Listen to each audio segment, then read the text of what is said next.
what tools have been successful in shifting someone's mindset to be better prepared, not just for dating, but even just for life in general?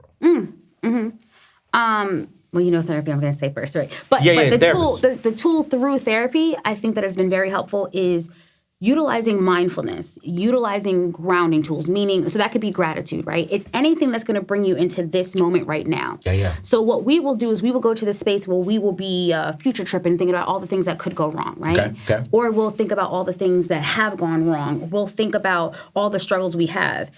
Anytime I ask my clients, let me ask you, this year that we had right now, even in the middle of COVID, right?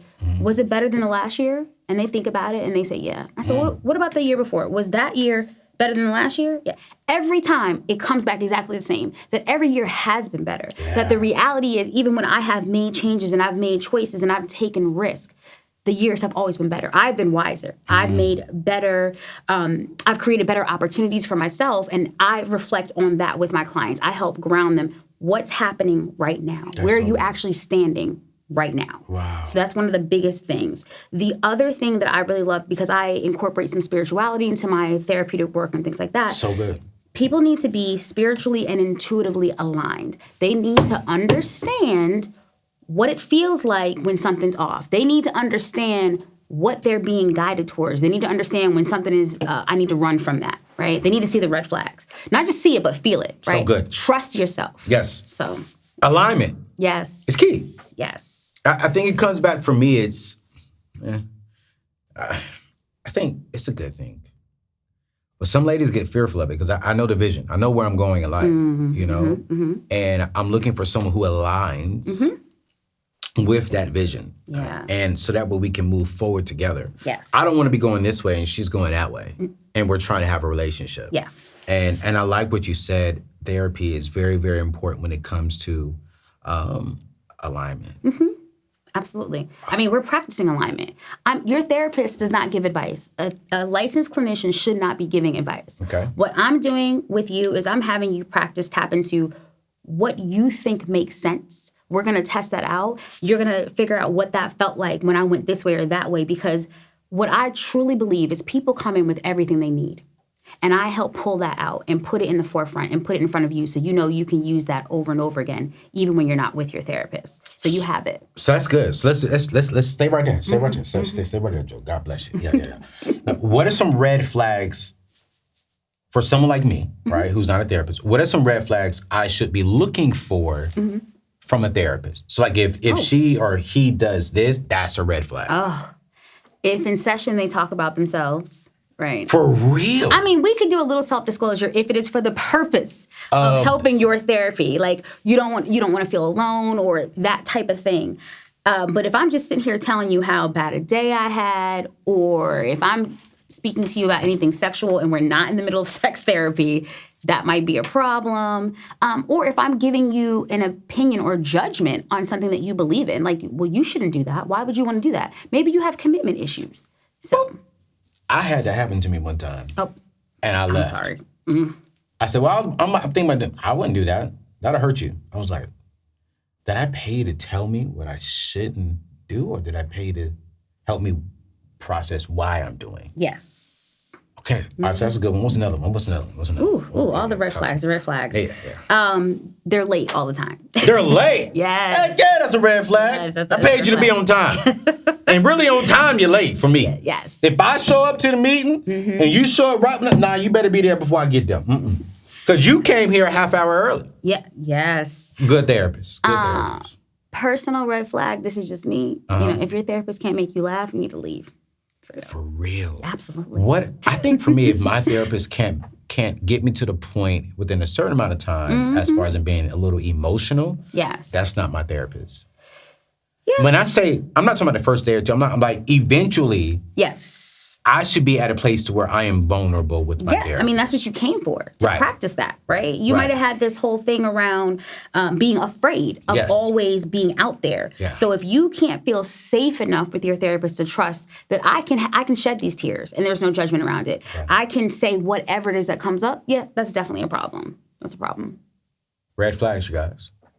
This is about helping you guys understand why therapy is so important. And I'm gonna say this, in the Black community, therapy is so important.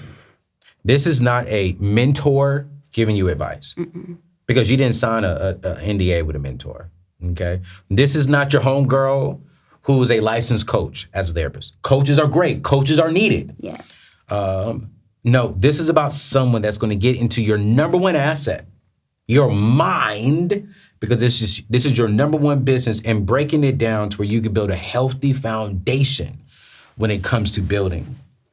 And I'm telling you, man, I'm a better man today. I'm still evolving. I'm still maturing. I'm still growing. And therapy is a huge portion of that. I have a therapist. I have a spiritual father. I have my pastor, and I have good accountability partners. And I talk about all that inside of my course, but we'll talk about it later on. But therapy today, oh, listen.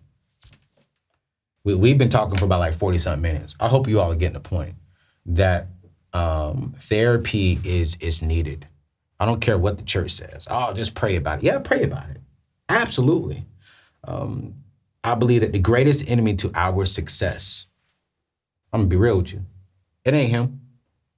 It ain't the white man. It ain't your black brother. It ain't the government. The greatest enemy to our success is our excuse. And what's our excuse? To not make the decision that needs to be made. Because we're uncomfortable, because we're fearful of what people will say.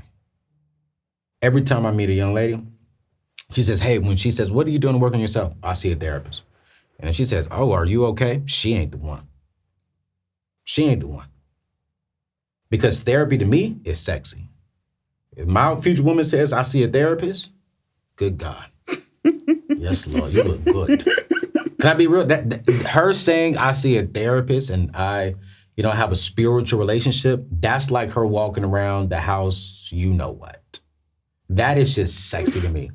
Because anyone that is willing to invest into their business, invest into their mind, is an individual that understands the power of who they are in their core. They understand that if I am healthy at my core, I can accomplish anything in all things. And someone who says, I don't need to see no therapy, that's the person that's a red flag. You want to run from that person. Joe, I got some more questions, and then I'll let you go. Because I mean, this is just so good. Click the link. Check them out, you guys. I'm telling you right now, it's amazing. How much do early relationships really impact your current relationship connection? So it's like my past relationship with my ex-fiance, right? Mm-hmm. Do you believe as a therapist, what I experienced in that relationship impacts what I will get into in the near future? Absolutely.